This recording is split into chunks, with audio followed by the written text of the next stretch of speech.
Hi, I'm Misha Ketchell, editor of The Conversation. For democracy to work, people need to be well informed. That's why we work with academic experts to share their research and explain issues in the news. Everything we do is free to republish, but we need your support. Please donate to The Conversation by going to donate.theconversation.com or following the link in the show notes.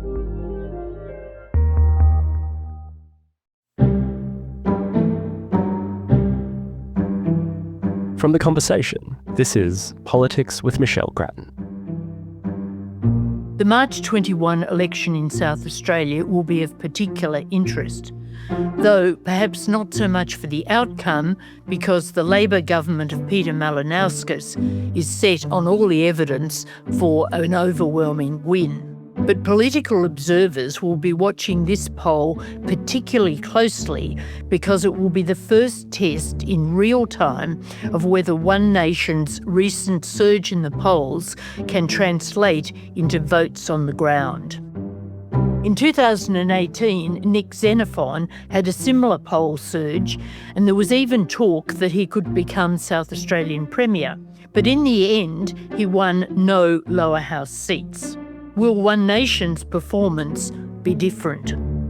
If the minor party can win House of Assembly seats, that will reverberate federally, particularly ahead of the coming by-election in Susan Lee's old seat of Farrer. In this podcast on the South Australian poll, we have several guests. Rob Manwaring is Associate Professor in Politics at Flinders University, and he gives us an overview of the election. Kate Ellis is a former federal Labor minister and was member for the federal seat of Adelaide from 2004 to 2019. She is also the incoming national president of the Labor Party, a post she will take up at its national conference in Adelaide in July.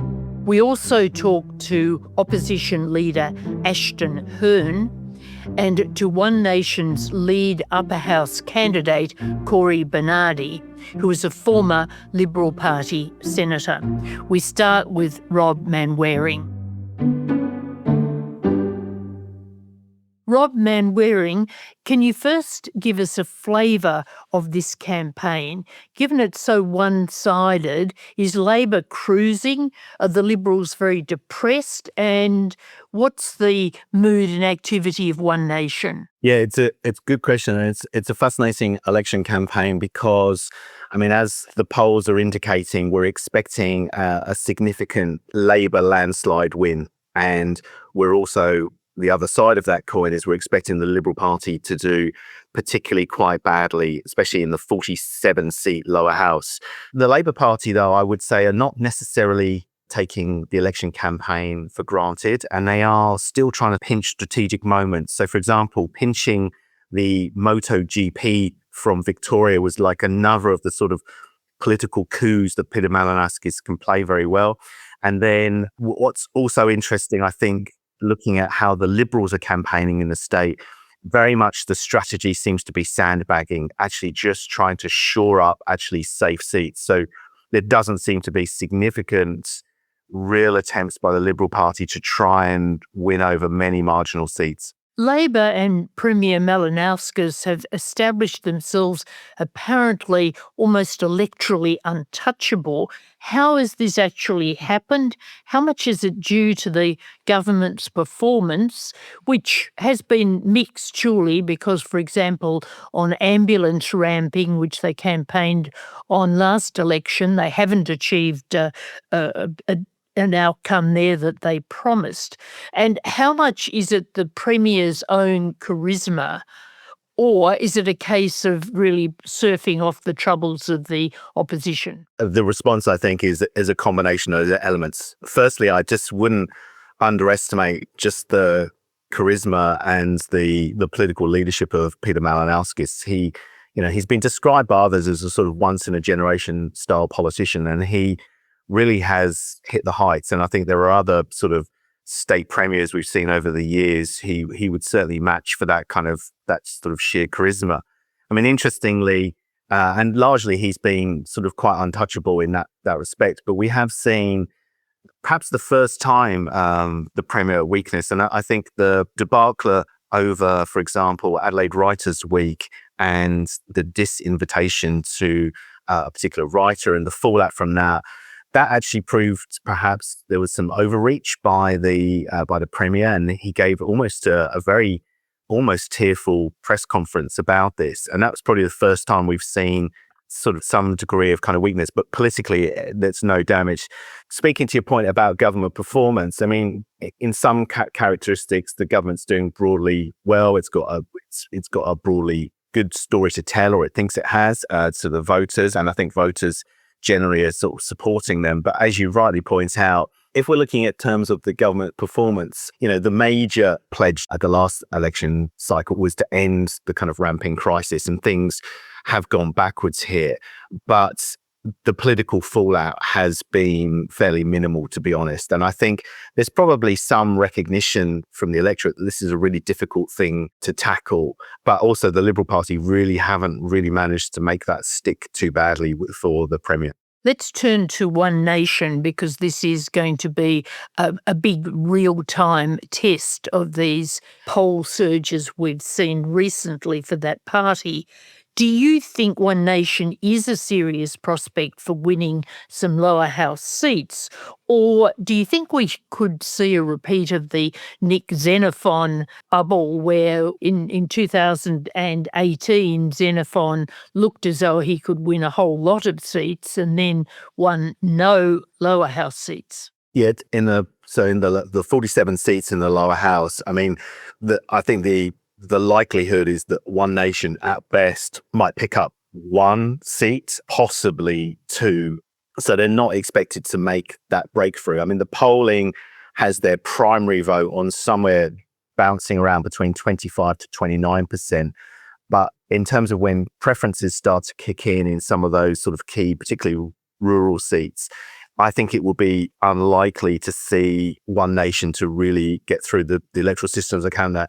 I think they will probably make a breakthrough in the upper house, the Legislative Council. They'll probably pick up at least 2 spots there, I think, based on kind of polling. And I think, I mean, as you indicated, similarly a few years back with Nick Xenophon, who was polling again in a strong 30%, touted as a future Premier, again, was unable to translate it. The only complicating factor is a number of those seats, there are a number of independents, and we just can't realistically guess how some of the preference flows will go. But I think the One Nation nationally will be looking at South Australia as a test bed to say they are riding high nationally. This vote share seems to be kind of staying, they seem to be solidly across the nation achieving sort of record levels of kind of a primary vote. And I think they will be looking at the South Australian campaign to see what's working and what's not. And it's a striking development too, because One Nation has had so little long history in South Australia. For example, you only had to go back 2 elections, and the party of One Nation was so disorganized in South Australia that they forgot to register their candidates in time for I think it was the 2018 election. Whereas now they're pledging to run candidates in every single lower house seat. Nevertheless, if they didn't win any lower house seats, that would be something of a deflator, wouldn't it, for them nationally? Yes and no, because I think, yes, they would obviously like to see, electoral presence in terms of seats, but they will pick up state funding for that. It will be kind of resources, and they still will also have kind of visibility and presence, and also will damage much of the Liberal brand. So I think if you measure success purely in terms of seat share, yes, it will be disappointing. But on other metrics, they would consider success in other ways, I imagine. Why are the Liberals in such a terrible state in South Australia, as indeed they are in many other parts of the country? But how much of the federal troubles have affected the state party? After all, it was in office just 4 years ago. And to what extent has the intense factionalism that's marked the Liberal division in South Australia contributed to this decline, this very spectacular apparent decline? Yeah, I mean, it has been just that, a kind of just an ongoing slow moving car crash for the Liberal Party for some time. And there's sort of a number of factors around this. Firstly, and I would say also that the problems mirror the national problems for the Liberal Party at a national level. They're not necessarily directly influenced by. And I think I put to sort of three or four main factors. Firstly, there's been leadership churn. So since Premier Stephen Marshall, in the last year and a half, the party have cycled through three leaders. So they haven't had stability of leadership. They haven't had stability of a strategic agenda. Is linked to the second factor, the one you allude to, is that there just has been long-standing factional divisions within the Liberal Party here in South Australia. And I mean, generally, it's mutated across generations. And so now we have another classic fight between the moderates and the conservatives seeking to undermine each other. So that has bedeviled the party. And then there's been the third factor would just be a series of scandals. So a series of MPs have been involved in travel expenses. David Spears, the former leader, was convicted of supplying drugs. So of course, he resigned from that. Another MP has been convicted of kind of fraud. So there's been a series of individual scandals which have not helped. And then the last wider factor, and I think this is a problem for the Liberals nationally, is that the Liberal vote share is very inefficiently distributed, is that Liberal voters, by and large, are concentrated in regional remote areas and also some dwindling inner city affluent areas. And so even when the Liberal vote share is relatively strong, what they haven't been able to do for many elections now is win in those kind of classic bellwether marginal seats. So put all of that together and you are looking at a Liberal Party that's probably going to pick up just single number of seats in the lower house in the upcoming election. Just a couple of questions about some distinct features of your electoral system. South Australia has now banned most political fundraising and replaced it with public financing. This is the first election that these provisions come in. How's that working, and is it bringing a lot of criticism or much support? Yeah, it's a great question. And it's worth pointing out that this was a flagship initiative by the Premier Peter Malinauskas to ban political donations to political parties. So that's where the ban kicks in. And this is very much his own idea. And in fact, I spoke to a couple of people within the Labour Party who voiced some of the problems that this might actually cause for the party in terms of, running its kind of administration. So what's the main thrust of the change is that it's unlawful to make a donation to a political party, but not to, say, a third party or to another sort of campaigning organisation. Like a union or a think tank, for example. Correct. And the upside of that is that successful parties then will receive state funding in return. And I mean, to answer your question, we don't really know yet how it's going to play out. We haven't yet seen enough evidence of either money flows, partly because of lack of transparency in the system, or kind of media or other related complaints around it. So we're not quite sure how it's working out. But I think we're kind of, this is an interesting test case. Another particular feature of your system is that you have truth in advertising laws. You've had these for quite a while. Nationally, they've been thought about, but not yet pressed fully. How is that working in South Australia? And have any parties or independents been caught out this election so far? First thing to say is that the definition of truth in advertising is very narrowly defined, which means it's something that most electoral commissions don't like to kind of wade in. They don't like the idea that they have to adjudicate upon claims being made. The general research that I've looked at in this space is telling us that increasingly more political parties or candidates are trying to use this legislation or it's legislation to kind of try and undermine claims or kind of social media posts or advertising by their opponents or other candidates. And so there's definitely a rise going in. Overall, the number of either censure motions or requests to remove pieces of untruthful advertising are very small. And at this election, again, this is something the election campaign is only just sort of kicking in sort of about now. So we haven't quite seen any really public uses of this now. But I imagine that there's going to be increasing traffic flow to the Electoral Commission by candidates and parties to try and use this to score points. Something that the Electoral Commission won't be welcoming because it's never very keen on being the watchdog in that particular area, I think. Rob Manwaring, thank you very much for talking with us today. Absolute pleasure.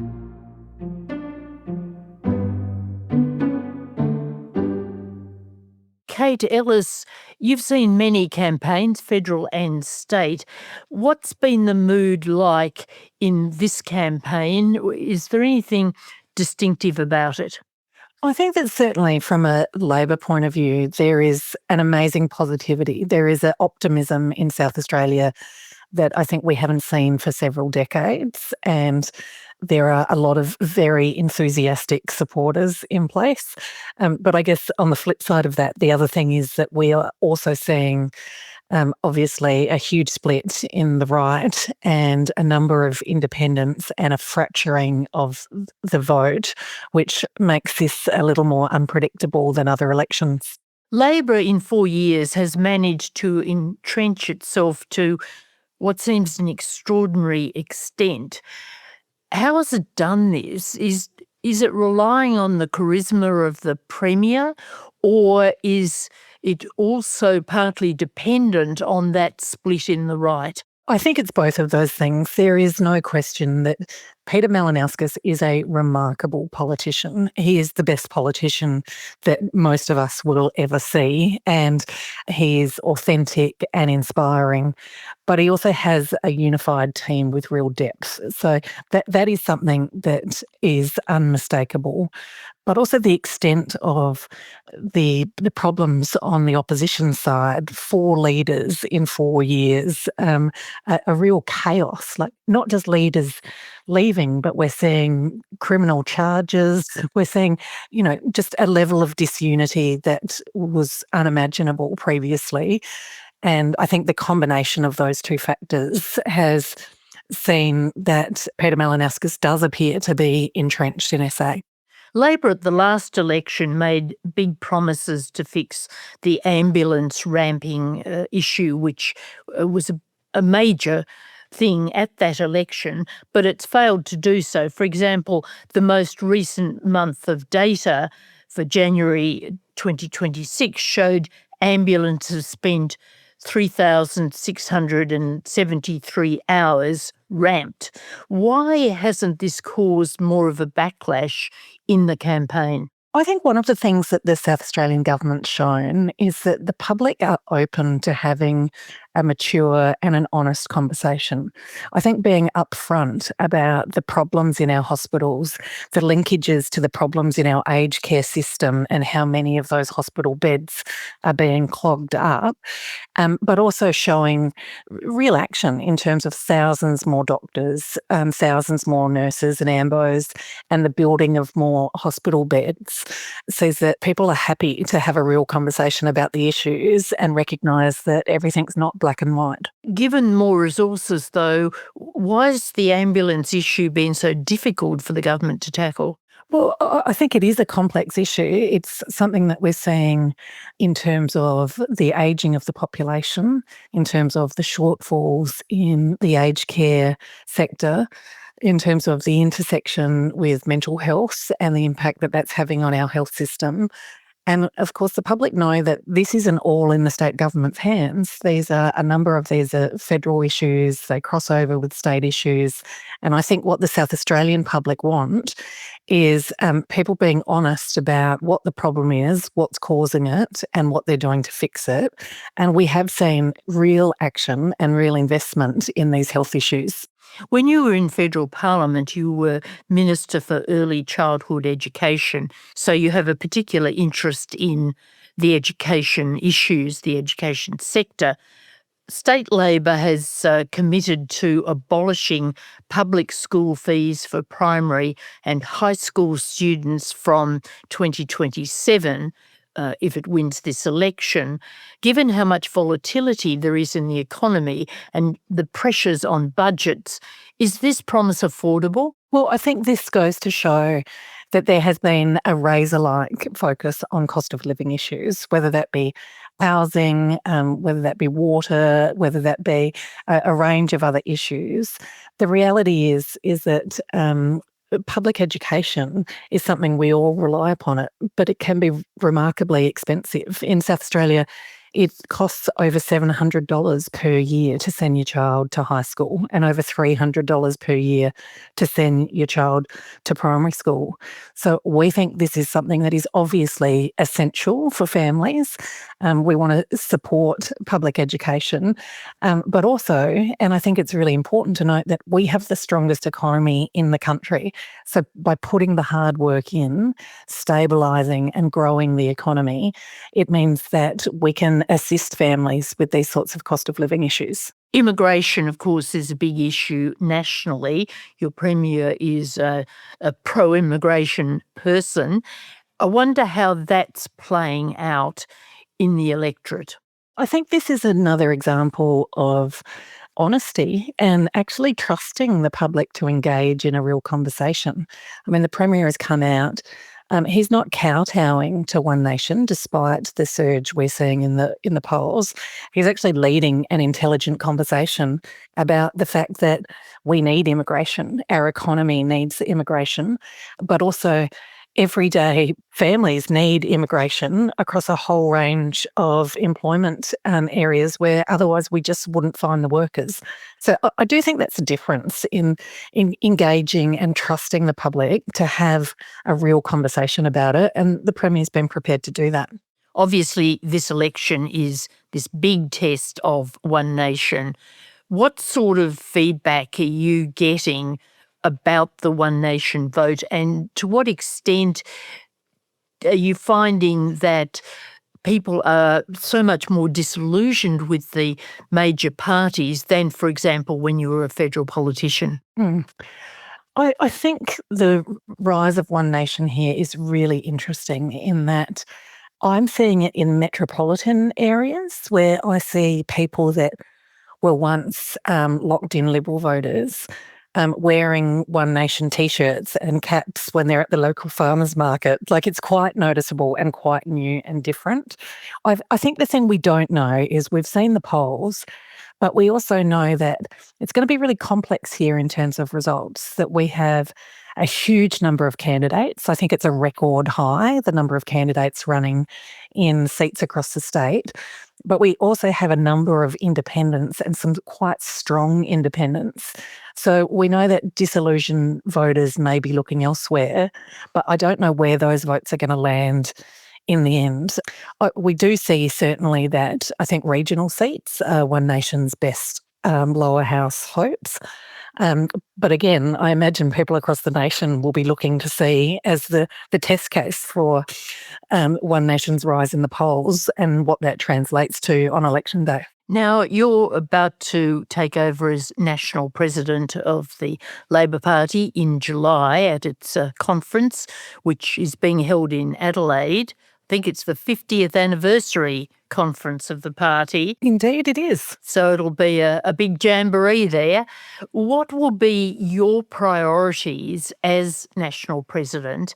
And is this threat of minor parties and independents something that the Labor Party will have to grapple with very much in the next few years? I think it's bigger than the issue of minor parties and independents. I think that we are seeing globally that there is a real polarisation in politics, and that is something that we all need to take seriously. In my view, that means on my side, we need to absolutely continue to build modern, effective and organised parties that engage in new ways to connect with, whether it be voters, whether it be supporters or whether it be our own members, that I think that we are seeing enough, both in Australia but overseas, to recognise that this is no time to get complacent, and that when we are seeing a rise in extremism, we all need to double our efforts to make sure that we are connecting with everyday people. Kate Ellis, thank you very much for talking with us about the election, and hopefully we might catch up for a podcast at the conference in South Australia.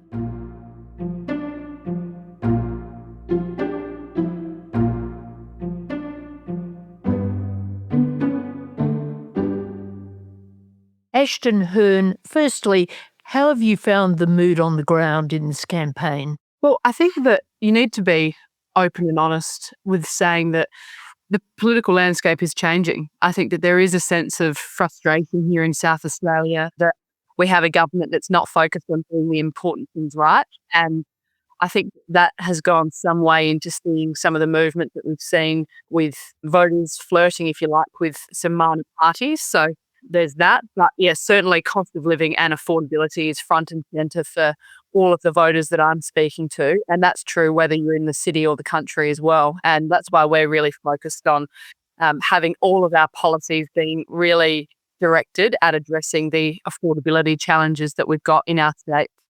Now, you're critical of the government, but nevertheless, in the polls, it's headed for a very big victory. So how much disillusionment are you finding with the Liberal Party among voters? I think people are really interested in what we've got to say. I think given when I took over from the leadership, that was with around 100 days to go until the state election. So I think that's clearly quite unconventional, but I've just been trying to put my best foot forward. My team and I are working to ensure that everyone knows what we stand for and what our practical policies are. And in many ways, there'll be a time for reflection on the Liberal Party and how we've operated in our 4-year term. But at the end of the day, voters want us to be focused on the issues at hand. And that's certainly my focus as the leader. You said when you became leader that you had, and I quote, a hell of a mountain to climb. What have you found have been the main challenges in that climb? Is it getting people to know you? Is it getting policies together? Is it the federal Liberal Party's troubles? What have been the problems? I think it's probably a combination of all three of those things, to be honest, Michelle. That combined with a number of events from around Australia. Obviously, we also had the tragedy in Bondi, and people were rightly so really focused on that and the actions in the aftermath. And of course, even recently, that what we've got with the death of the Ayatollah, that's obviously dominating the news at the moment. But that's again why the ground game is so important. You have to have that direct voter contact as much as you can. And the media landscape is what it is. You just have to be focused on speaking with as many people as you possibly can. Something that I'm always mindful of is Winston Churchill. He said that a politician complaining about the media is like a sailor complaining about the sea or thereabouts. And so I just try and focus on what I can control, and that's my movements on the ground, getting to businesses, getting to every corner of the state as much as I possibly can. You mentioned the events in the Middle East. Have you found that the dominance of these events in the media and in people's attention is making it harder to get your messages through? Probably, yes. I mean, I'm mindful because I don't want that to be used as an excuse. It's not really my style, but I think that is a reality that we are battling. But again, that's why you've got to get creative. We've got a fixed election date here in South Australia, and that's the line that we're running to. And I think whilst the polls are pointing in a certain direction, Michelle, you've been around long enough to know that it's not over until it's over. And if you focus too much on the polls, you end up becoming like a bit of a flag in the breeze. I'm focused on, or our strategy really is just on being really clear about what we stand for, the focus areas for us, and that's getting the important things right, like affordability in SA, the healthcare system, which of course was such a dominant issue at the last election. The Premier went to the election urging people to vote like their life depends on it. And now he barely mentions the ramping word. So just getting back to the basics, I feel that's what people are wanting. It's one thing to be focused on events and all of the exciting things. And don't get me wrong, events add to the vibrancy of South Australia and we are in a good spot. But we can be such a better state if we get the important things right. And that's where our focus is. And you've got to be really crystal clear in what your policy focus areas are. And I'm hopeful that we're doing that. In trying to cut through in this current climate, are you relying more on social media as one way of getting to people? Yes, you've got to be hand in glove, I think, with all platforms as much as you can. I think podcasts are one thing that are on the rise. Obviously, we see that a lot in American politics, particularly. And so utilizing those as well to get your message out there to different demographics, because the way in which people are consuming news has completely changed. And so you need to be mindful of that and adapt accordingly. But I think social media is a really important tool. Sometimes I feel like it can be a bit of a challenge because you can end up oversimplifying what is a really complex issue. But you've got to be able to use social media effectively, that's for sure. Now, a general problem that the Liberal Party is having everywhere is connecting with women and with younger voters, indeed younger and middle-aged voters. How are you finding the response from these cohorts in your campaign? I am a young woman. I'm 35 and I'm a first-time mum. I've got a little one who's little Rupert. He's nearly 2 years old. And so I think just connecting with people on those levels are important. And I'm being well received, I suppose. But at the end of the day, you've got to try and hit as many cohorts and as many demographics as you possibly can. But I'm enjoying that. But I think by the nature of who I am as a person, in that, yes, I'm a young female, a young new mum, I'm hopeful that I can relate to people in that demographic too. And what sort of feedback are they giving you? Again, on the affordability issue, that cuts through very, very clearly, I think particularly in relation to home ownership.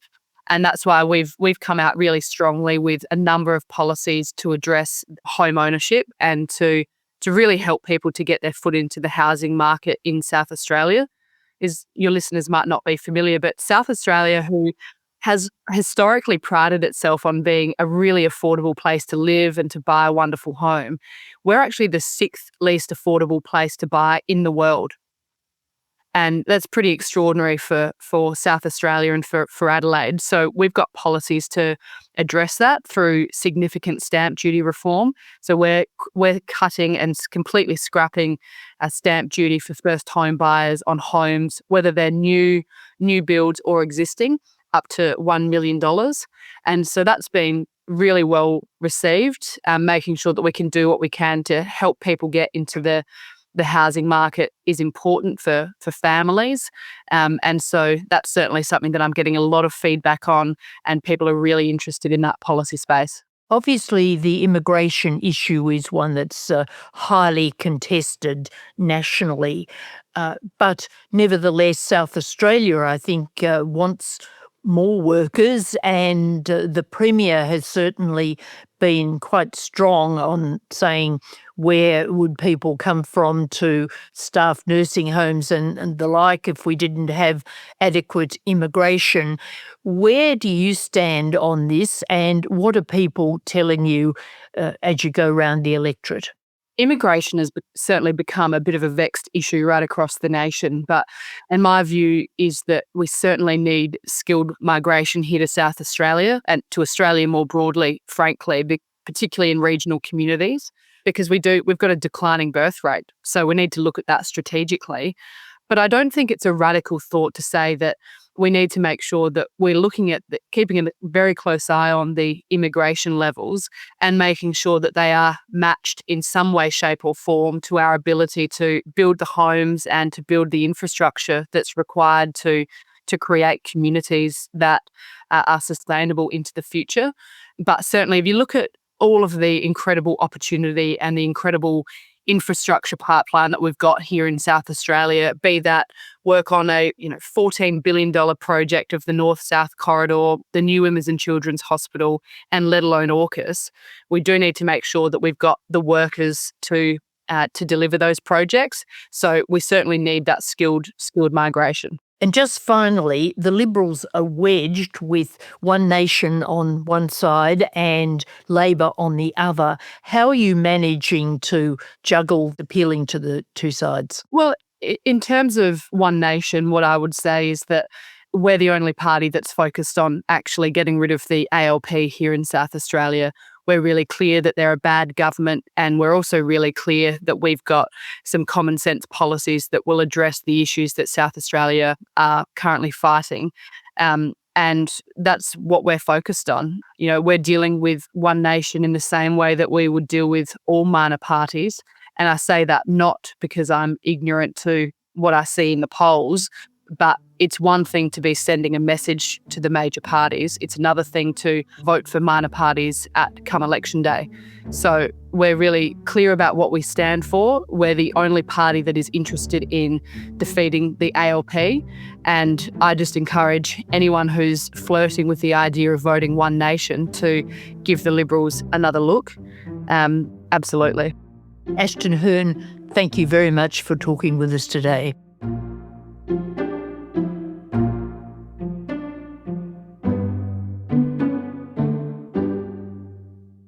Cory Bernardi, One Nation is polling strongly at 24%, well ahead of the Liberals on 14%. That's in Newspoll.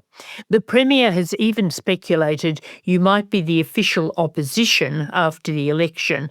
Do you think there's a chance of that? Well, realistically, we've seen a great variation in the polls, depending on whether they're metropolitan or regional seats. Sure, we'd like to be in our position rather than the Liberal Party position, but the only poll that matters, and it's an old truism, is the one that's taken on election day. And ultimately, the voters of South Australia will determine who they want to make up their parliament. Well, of course, we've got a reality check right back in 2018 when it seemed that Nick Xenophon might get a swag of lower house seats, and he was even pitching to be Premier. And of course, it all ended in tears with no lower house seats for him. Do you think that the surge for One Nation could turn out to be a similar bubble situation? I don't think so, Michelle, and here's the reason why. I'm not running for Premier. I'm running to, and my team is running to give a voice to a great many South Australians who think the major parties have left them behind. They think the Liberal and Labor parties are basically the same. They care more about themselves than they care about outcomes for the electorate, and we're giving them a strong voice. But we've also got a solid policy backing behind us. We know what we want to do. We know what we want to influence. And we're trying to build a movement that's going to continue to grow. And it's in years to come that we will present ourselves as the alternative government.